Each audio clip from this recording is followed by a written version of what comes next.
Boa noite, meus irmãos. Sejam bem-vindos em nome do Senhor Jesus.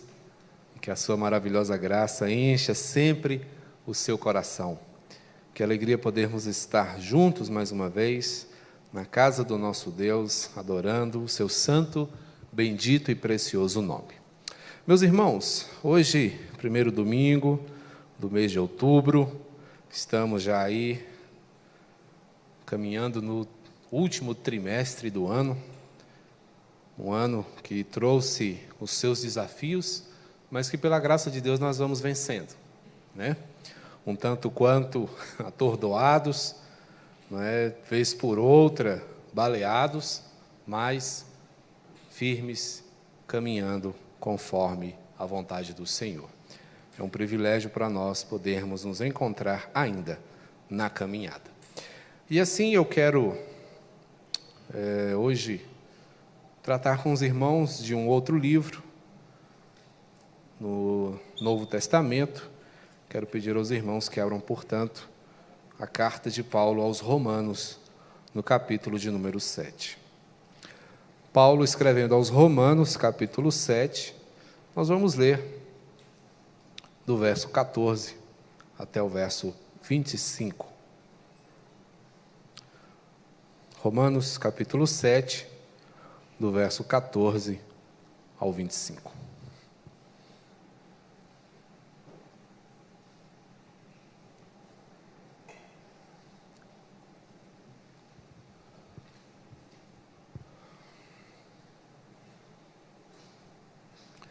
E o texto assim nos diz, Romanos 7, 14 e seguintes: Porque bem sabemos que a lei é espiritual.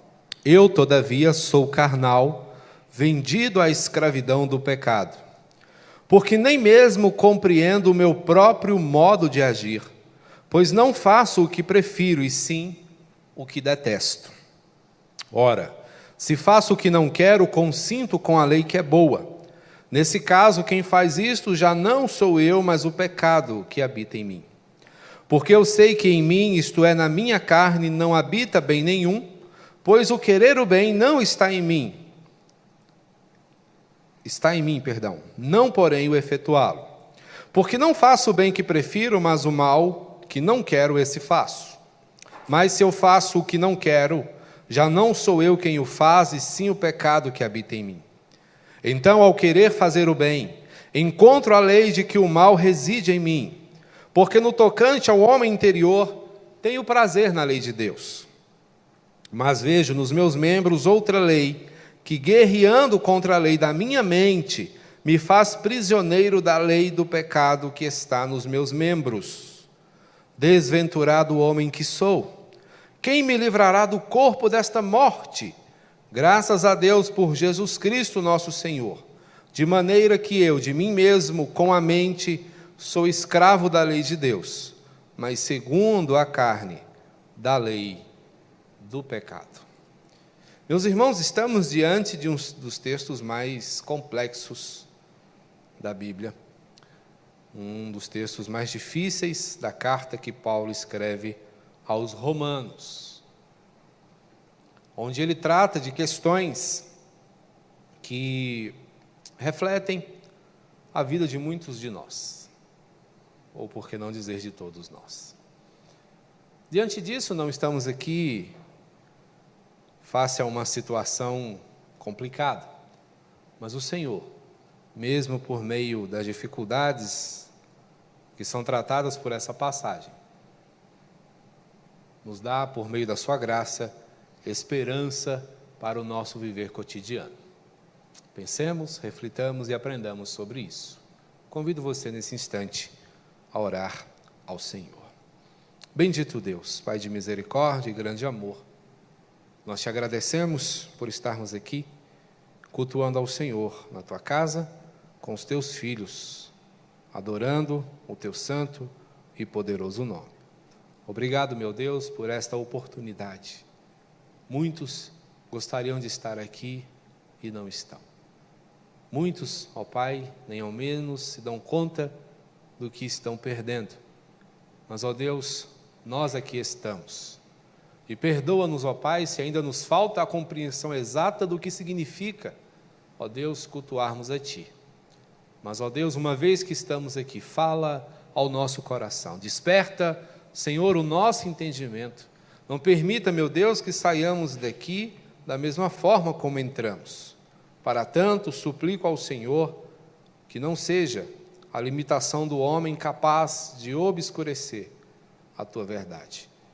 Portanto, ó Deus, fale o Senhor mesmo ao coração dos Teus filhos. Que seja, meu Deus, aquele que o Senhor escolheu para tal tarefa, um instrumento e não um empecilho. Obrigado, meu Deus, pelo privilégio de pregar Tua palavra, o qual não mereço, mas me foi dado por obra do Teu santo amor. Fala, Senhor, conosco, estamos todos ansiosos por receber a orientação das Tuas Escrituras. Que em nome de Jesus sejamos amplamente instruídos, fortalecidos e edificados para a glória do Teu nome. Amém. E amém, Senhor. Vivemos num mundo, meus irmãos, marcado por guerras. Nós temos ouvido falar delas desde os nossos primeiros dias de escola. Na verdade, toda a história humana é marcada por grandes eventos de guerra. Ouvimos falar em diversas guerras, elas possuem nomes, elas dividem períodos da história. E ainda vivemos em meio aos rumores de novas ocasiões, de novos episódios de guerra. Paulo, escrevendo a Timóteo, nos fala de tempos igualmente marcados por uma guerra. Mas guerra essa que se dá no coração, guerra esta que acontece todos os dias dentro de cada um de nós. Uma guerra que nós não sabemos lutar adequadamente, mas na qual somos defendidos pelo Espírito Santo do Senhor. E é desta guerra que Paulo está falando nesse trecho da palavra de Deus. O capítulo 8 de Romanos é um capítulo maravilhoso. É lá que encontramos a afirmação de que nenhuma condenação há para os que estão em Cristo Jesus. Já na abertura desse capítulo, Paulo escreve isso. Agora, pois, nenhuma condenação há para os que estão em Cristo Jesus. Mas ao longo do capítulo 7, Paulo vive uma crise.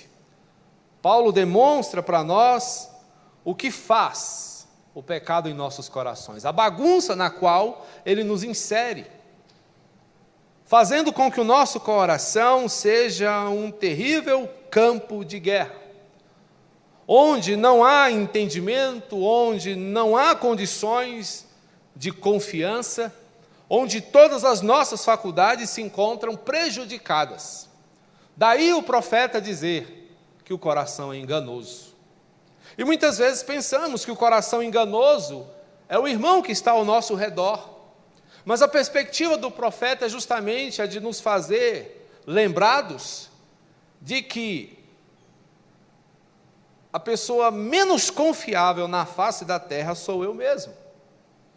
Cada um de per si deve desconfiar profundamente de si mesmo, porque temos em nós, pulsante, um coração que é enganoso e desesperadamente apegado à corrupção.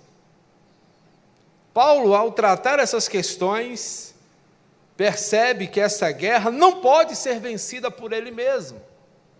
E a lei da qual ele fora defensor em tempos idos, tinha um propósito específico, que era apenas mostrar-lhe o quanto ele era impotente e incapaz de resolver os seus próprios dilemas. No verso 13 da passagem que lemos, do capítulo 7, ele faz uma pergunta interessante: acaso o bom se tornou em morte? Ele mesmo responde: de modo nenhum, pelo contrário.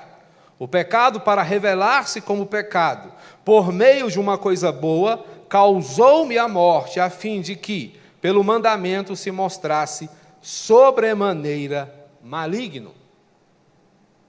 O que Paulo vai nos mostrar aqui é que a lei, a despeito de ser insuficiente para regenerar o homem, tem um objetivo benéfico, que é mostrar o quanto estamos adoecidos, o quanto o coração não regenerado está em risco de morte, o quanto essa guerra que há dentro de nós, muitas vezes, é ferrenha.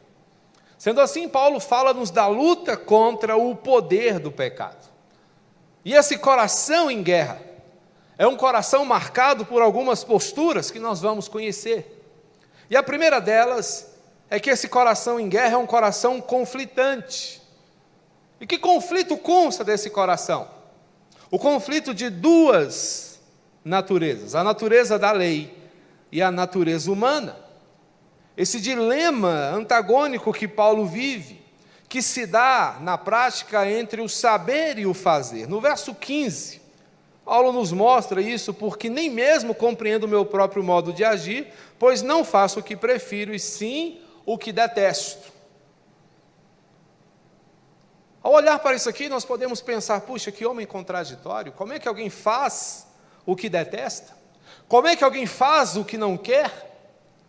E qualquer um de nós estaria pronto a responder, de modo algum, eu só faço aquilo que me agrada, eu só faço aquilo que eu quero.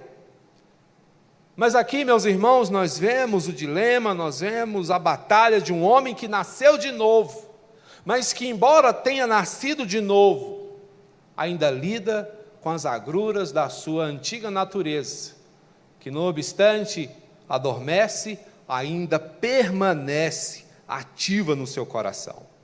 Essa ambiguidade e aparente contradição leva-nos aqui a pensar numa esquizofrenia da alma. Que loucura é essa? Onde nós acabamos fazendo aquilo que detestamos, mas onde nós vamos entender que o conhecimento não é suficiente para mudar o homem. É tão somente o que a lei pode fazer por nós. Conhecer, saber e reconhecer a verdade que está diante de nós não é suficiente para que sejamos melhores, porque nós não somos o que sabemos, mas somos aquilo que fazemos.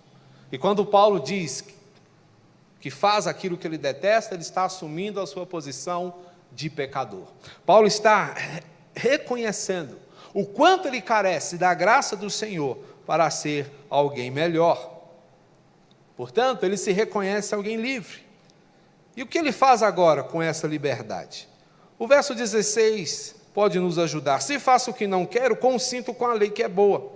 Nesse caso, quem faz isso já não sou eu, mas o pecado que habita em mim.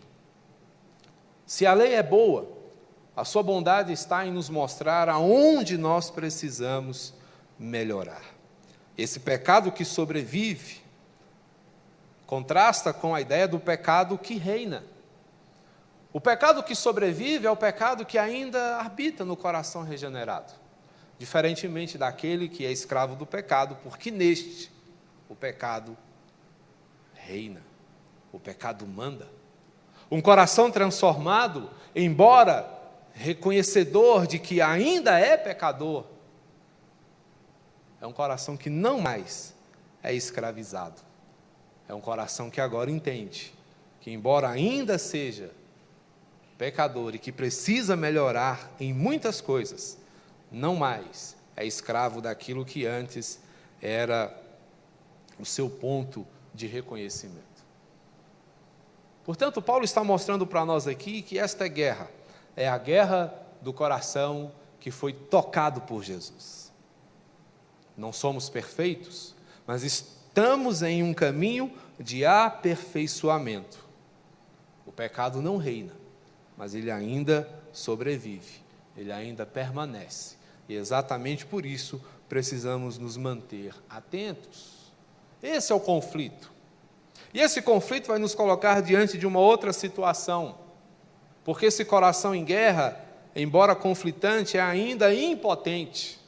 Ele sabe que nada pode fazer para mudar a situação, nada pode fazer por si só.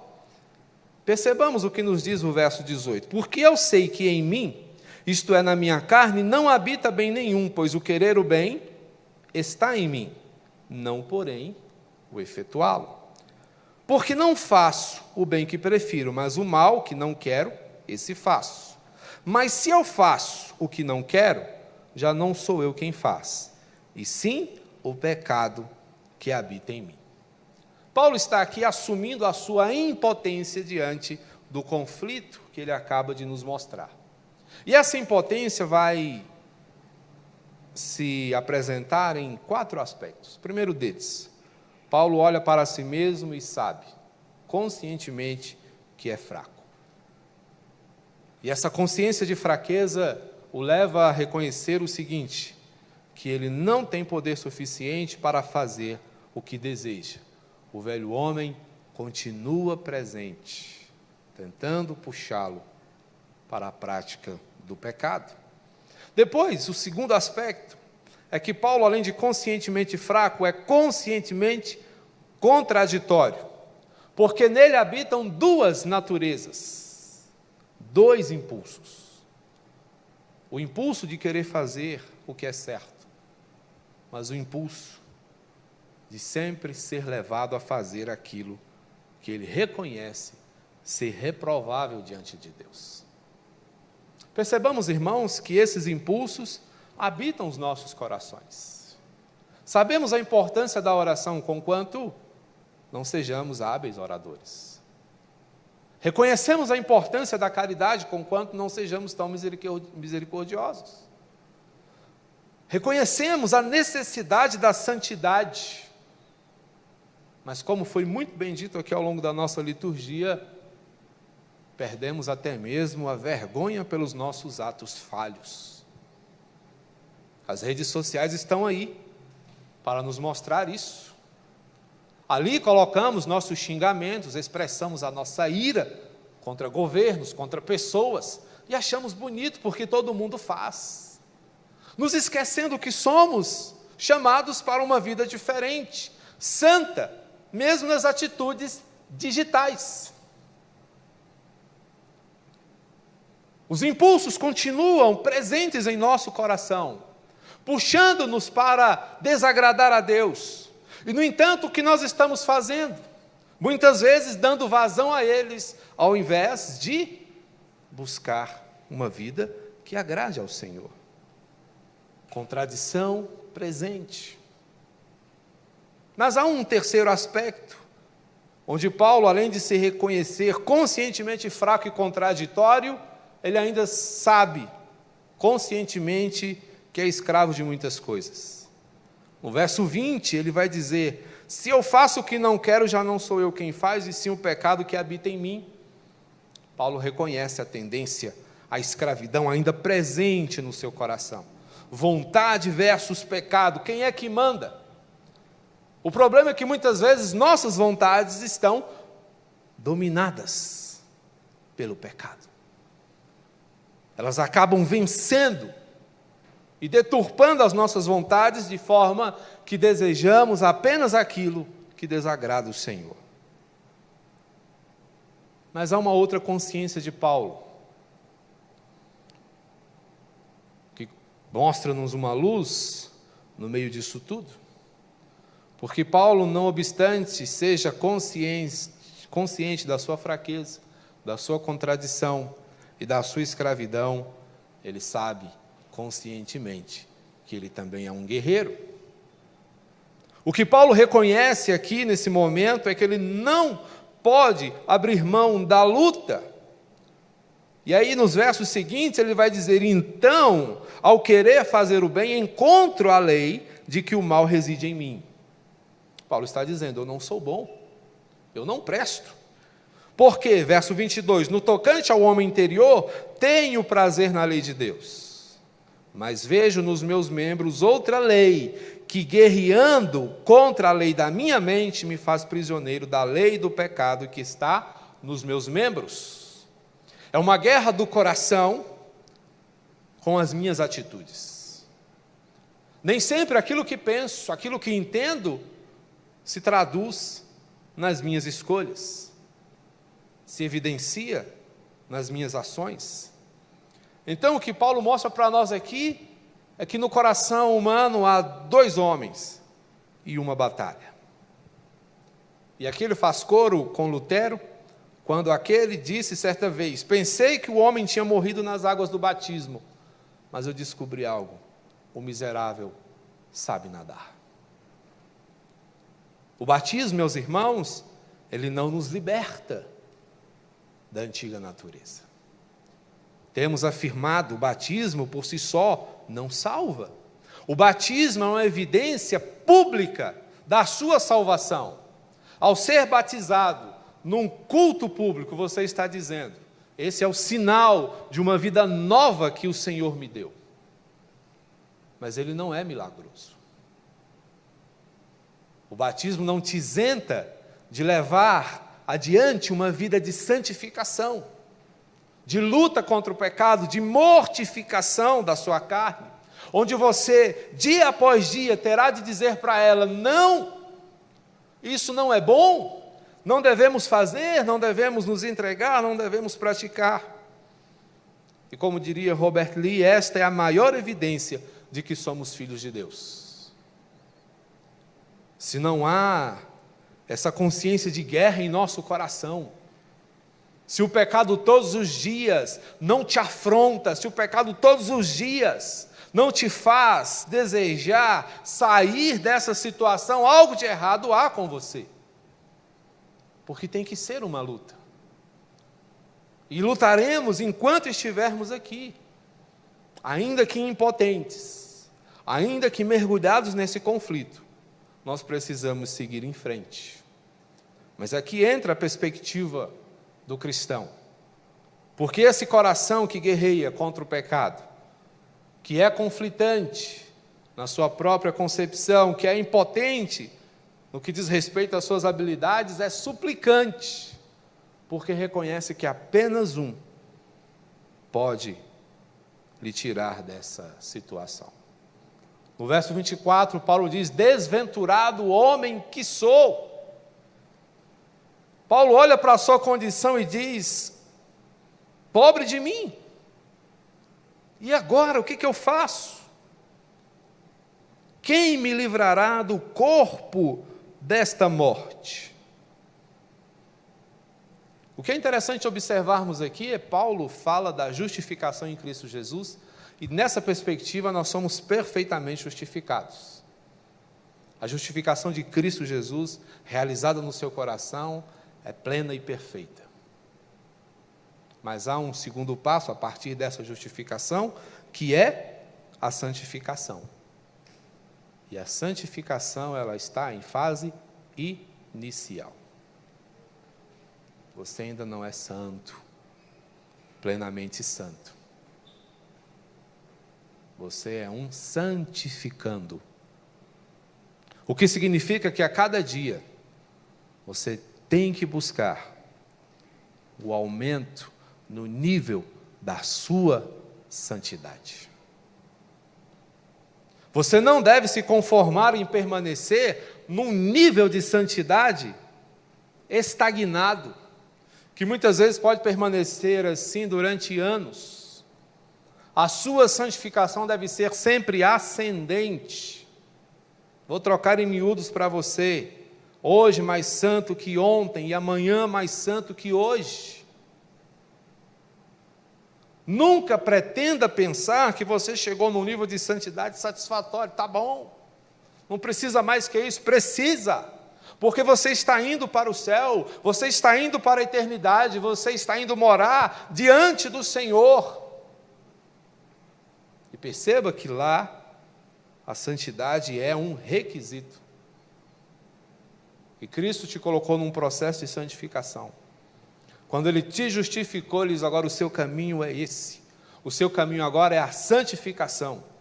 O que significa dizer que você deve amar como um santo, servir como um santo, viver como um santo, relacionar-se como um santo. Isso não tem nada a ver com religiosidade, porque às vezes a gente acha que ser santo é adotar um linguajar, onde as pessoas ouçam e dizem: ah, isso aí é santo, olha como é que ele fala. Não tem nada a ver com isso. Tem a ver com as suas escolhas, com as suas posturas, com as suas palavras, como você vive, como você se relaciona, como você faz as coisas. E é isso que Paulo suplica diante do Senhor: quem me livrará? O anseio de uma alma regenerada é livrar-se da herança maldita que carregamos desde Adão. O anseio de uma alma regenerada é agradar o Senhor, é livrar-se dessas tentações que o mundo constantemente lança sobre nós, e não viver a conformação que temos visto hoje, desgraçadamente, presente na vida dos crentes, que cada vez mais se parecem com o mundo e não se incomodam com isso, não se importam com isso. É preciso clamar pelo livramento dessa herança maldita que carregamos desde o Éden. Os gregos chamavam isso de o cárcere da alma. O filósofo grego Epíteto dizia que a alma humana é uma pobre algemada num cadáver. É exatamente o que Paulo está percebendo aqui. O seu coração, tocado pela palavra de Deus, encontra-se preso num corpo tendente ao pecado. Então essa herança maldita é a lei do pecado e da morte estendida a todos os filhos de Adão, porque morremos, porque adoecemos, porque sofremos consequências de um pecado que vem nos arrasando desde então. Mas estamos caminhando para a glorificação. E o caminho para a glorificação é a santificação. Chegaremos lá por meio dela. E nesse processo temos o auxílio do Senhor. Por isso Paulo suplica: quem vai me livrar? É o Senhor. Quem me ajudará nesse processo? É a graça de Cristo Jesus. Por isso Paulo chega no final dessa passagem exultante. A agonia que o apóstolo demonstra para nós ao escrever esse difícil momento da carta aos Romanos se apresenta agora em exultação, quando ele chega no verso 25 e mostra que esse coração em guerra, que é conflitante, impotente e suplicante, é agora exultante, porque ele glorifica a Deus e agradece. Graças a Deus por Jesus Cristo, nosso Senhor, de maneira que eu de mim mesmo, com a mente, sou escravo da lei de Deus, mas, segundo a carne, da lei do pecado. Paulo reconhece que quem o ajudará a vencer essa guerra é o Filho do Deus vivo, Jesus Cristo de Nazaré. Portanto, Paulo está aqui reconhecendo a beleza da lei, ele não está anulando a lei, mas está mostrando a utilidade da lei. Ela é incapaz de nos aperfeiçoar. Todo aquele que tenta ser santo por meio da lei, falha, porque a lei evidencia o pecado. Todas as vezes que você tenta ser santo, de acordo com as suas próprias forças, tentando seguir a lei, o pecado se torna mais forte. Porque esse é o objetivo da lei. Ela evidencia o pecado, ela evidencia o erro. E aí você segue uma linha oposta à que você pretendia. Por isso o pecado se evidencia, se torna mais forte e você novamente cai. Aí fica esse ciclo vicioso. Então não é pela lei. Ela é incapaz de nos justificar, mas ela é útil para mostrar qual é o nosso problema. Ela é fraca para nos tornar santos, mas ela é útil para mostrar a nossa fraqueza. Agora, o que é capaz de nos tornar santos? A força de Cristo. Melanchthon dizia algo interessante: o velho Adão é muito forte para mim, mas graças a Deus ele não é suficientemente forte para Cristo. Cristo, nosso Senhor, nos dará vitória dia a dia durante todos os dias da nossa vida. Então é somente em Cristo, queridos, que nós vencemos a guerra contra o pecado. é na dependência dele. Paulo está reconhecendo aqui, não está em mim. E é interessante que nós ouvimos esta palavra das mãos, ou pela pena de um fariseu, de um homem que defendia a lei ferrenhamente. E não se engane, ele não está aqui anulando a lei, está dizendo, olha, a lei tem uma utilidade, e é mostrar o quanto eu sou miserável. E graças a Deus que ela fez isso, porque agora eu reconheço que eu sou tão miserável ao ponto de não resolver a minha própria miséria. Mas a graça me mostrou alguém que pode, e esse alguém é Cristo Jesus. Portanto, meu querido, se o seu coração está em guerra, graças a Deus por isso. Entenda que essa guerra não pode ser vencida por seus próprios esforços. Essa guerra não pode ser vencida às suas próprias expensas.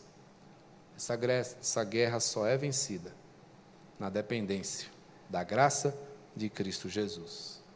É ela que nos faz exultar, é ela que nos faz experimentar a profunda alegria que somente a transformação inaugurada por Ele em nós pode fazer. Que esta evidência de vida nova esteja em você. Por onde eu tenho passado, eu tenho falado isso. Desejo que o Senhor implante em cada coração a bendita angústia de se reconhecer um pecador. Um santo de Deus, ele não vive em paz com a sua própria condição, com a sua realidade caída e necessitada. E é esta angústia que nos faz reconhecer a nossa necessidade do Senhor. Porque quando achamos que podemos, nós viramos as costas para o Senhor. Mas quando reconhecemos o quão impotentes somos, nos dobramos ante o seu poder resgatador. Que Ele te abençoe e te sustente nessa batalha que se trava no seu coração. Vamos orar? Bendito Senhor, nós te louvamos, agradecidos por tua misericórdia, a qual, Senhor, é decisiva e transformadora.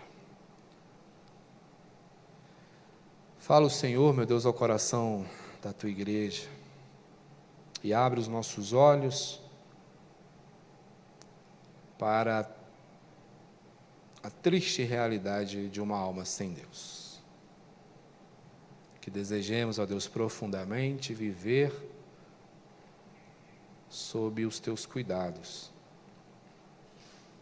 sendo exortados, encorajados, fortalecidos e reanimados pelo teu amor poderoso.